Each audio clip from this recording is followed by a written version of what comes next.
Sometimes, the most powerful cries for help aren't screams, they're whispers. A little girl was out there, scared, alone, and running out of time.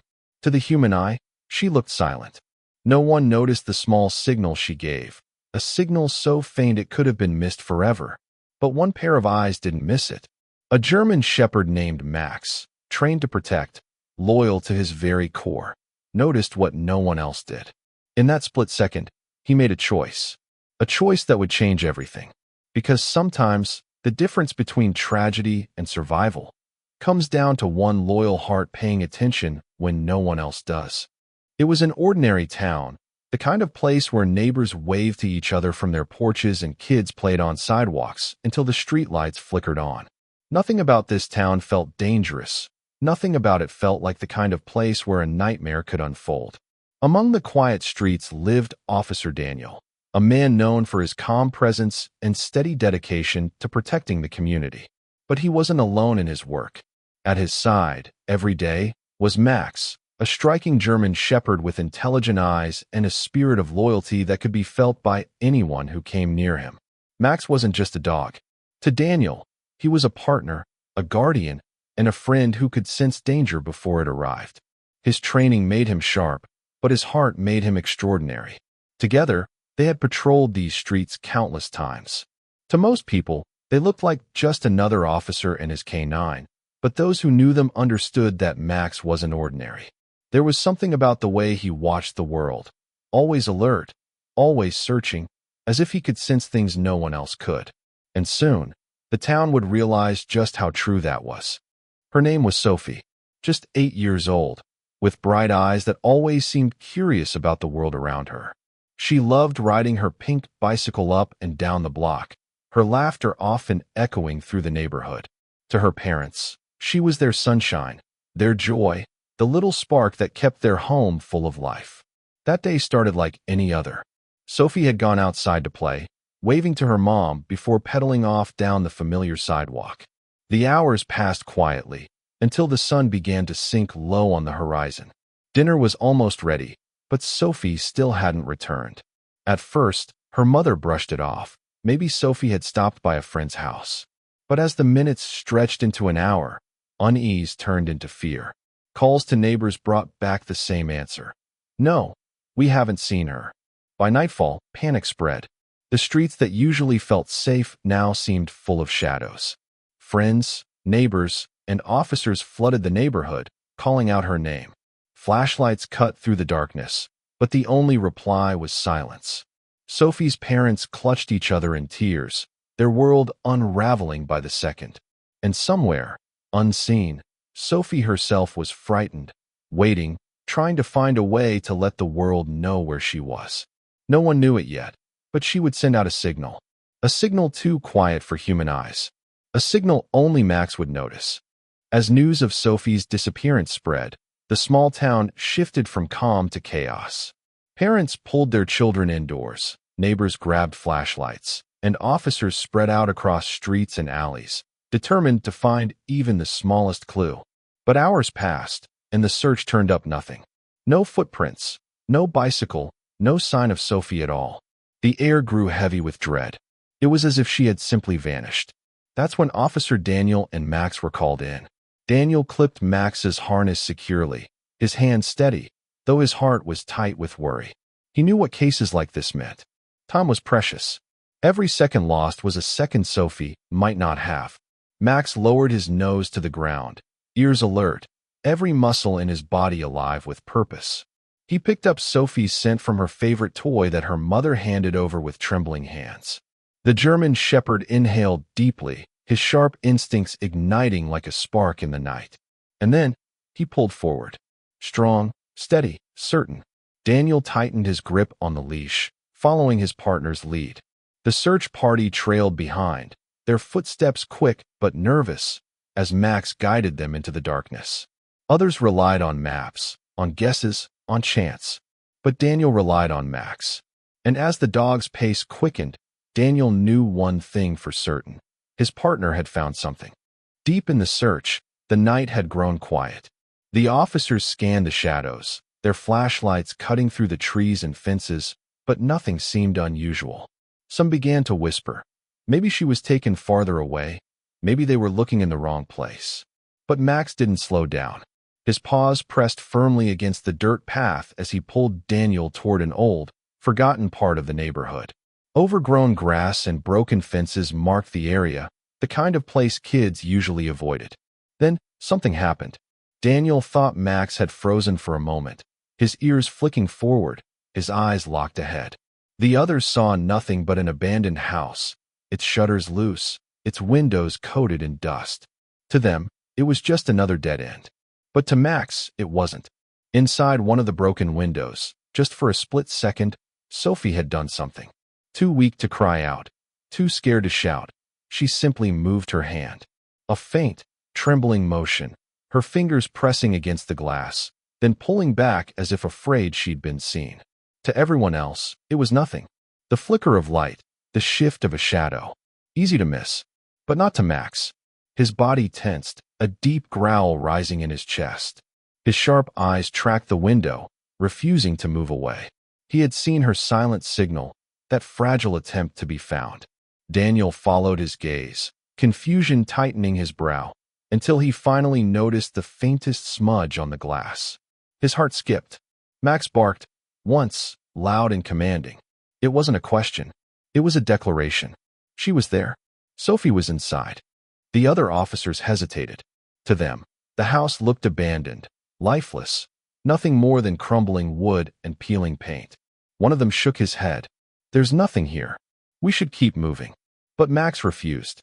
His paws planted firmly on the ground, muscles coiled, eyes locked on the house as if he could see through its walls. He barked again, louder, sharper this time. His entire body was shouting what words couldn't. Don't ignore this. Daniel trusted him. He had worked with Max long enough to know his instincts were never wrong. If Max believed Sophie was inside, then that's where she was. Check the house, Daniel ordered, his voice steady but urgent. The officers exchanged doubtful glances, but with Max tugging at the leash, they moved closer. The old porch creaked under their boots, dust swirling in the beams of their flashlights. The door groaned as it swung open, releasing the smell of damp wood and stale air. Max pulled forward with fierce determination, his nails scraping against the floorboards as he led them inside. His nose twitched, head low, every step bringing them closer. And then, he stopped. His body stiffened in front of a narrow hallway. The officer's lights followed his gaze to a door at the far end, slightly ajar. Daniel's heart pounded. He could feel it. This was it. Max barked again, tail rigid, chest heaving. He wasn't just guiding them anymore. He was demanding action. Something was waiting behind that door. The hallway felt endless, every step echoing like a warning. Dust floated in the air. The floor groaned beneath their boots. And still, Max charged forward, his growls vibrating through the silence. Daniel gripped the handle of the narrow door at the end. For a moment, the world seemed to hold its breath.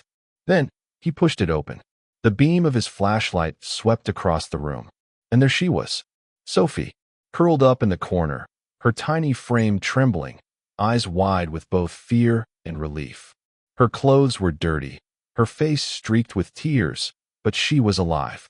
When the light hit her, she blinked rapidly, shielding her eyes, as if she couldn't believe rescue had finally come.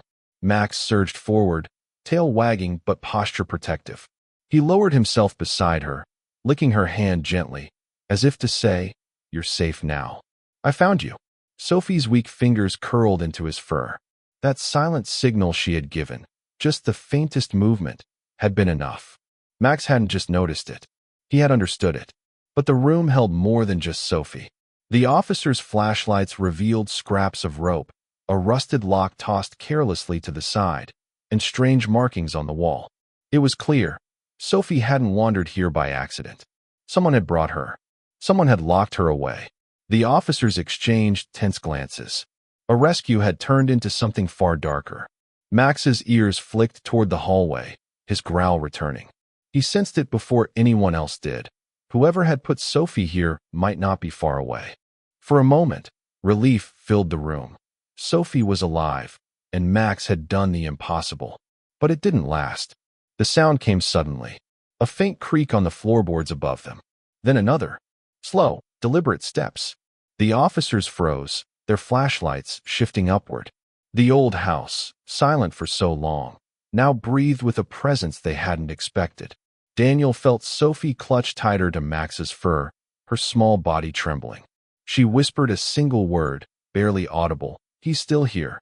The weight of her words struck them like ice. Whoever had trapped her hadn't left. They were still inside the house, watching, waiting. Max's hackles rose, his body a wall of protection between Sophie and the door. His growl deepened, no longer cautious but threatening, his teeth flashing in the dim light.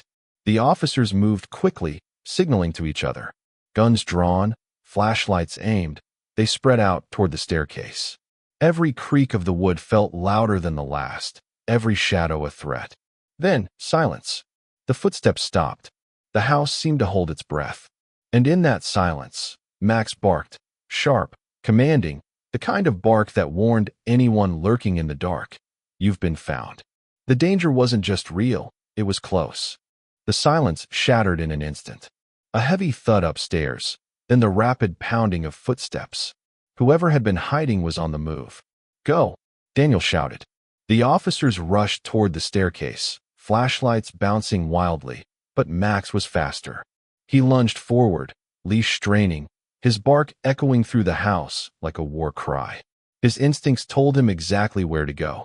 The intruder darted through the upper hallway, knocking over furniture, desperate to escape. The boards groaned under their weight as they scrambled toward the back of the house. But Max was relentless. His paws slammed against the steps, carrying him upward with explosive speed. His growls grew louder, closer, until they sounded like thunder right on the intruder's heels. Daniel followed hard behind, his chest burning with adrenaline, his eyes locked on Max's shadow ahead. He trusted his partner completely. Wherever Max went, justice followed. At the end of the hallway, a door burst open. The intruder hurled themselves out into the night air, landing clumsily on the overgrown grass outside. They staggered, trying to run into the darkness. But they didn't make it far. Max leapt through the doorway, a blur of muscle and fur, his body colliding with the figure in a powerful tackle. The intruder hit the ground with a choked cry, struggling beneath Max's unyielding grip. His teeth flashed, not to harm, but to hold, to warn. By the time the officers caught up, flashlights sweeping over the scene, the fight was already over. Max had them pinned, chest heaving, eyes blazing with unshakable focus. The chase had ended the way it always did, with Max victorious. The night air was thick with tension, but the danger had finally passed. The intruder was secured by the officers, and Max stood proudly beside Daniel, chest heaving, eyes still scanning for any remaining threat. Sophie ran into her parents' arms, crying, laughing, clinging to them as if she would never let go. Her small body shook, overwhelmed by the whirlwind of fear, relief, and love that had defined the last hours. Max, thank you, her mother whispered, brushing tears from her face. She knelt to hug the German shepherd, who gently nudged her hand with his nose, calm but vigilant. Sophie's tiny fingers stroked Max's fur, a connection of trust and gratitude that words could never capture. He had understood her silent signal when no one else did. He had guided them, protected her, and ensured she made it home safely. Neighbors gathered outside, some cheering quietly, others simply watching in awe at the dog who had done the impossible. Cameras flashed, capturing the heroic moment, but no one could ignore the quiet heroism of the German shepherd at the center of it all.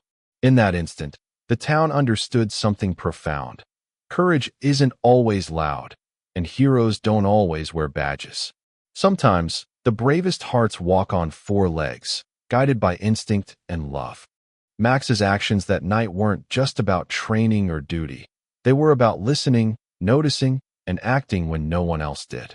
He saw Sophie's silent signal, understood her fear, and made the choice to save her. It's a reminder for all of us. Sometimes, the smallest signals matter the most. A quiet plea for help, a subtle gesture, or even a fleeting look can carry more meaning than words ever could. But it takes attention, care, and courage to recognize it. Max showed that courage doesn't need applause. It doesn't need recognition. It only needs a heart willing to act and a loyalty strong enough to protect those in need.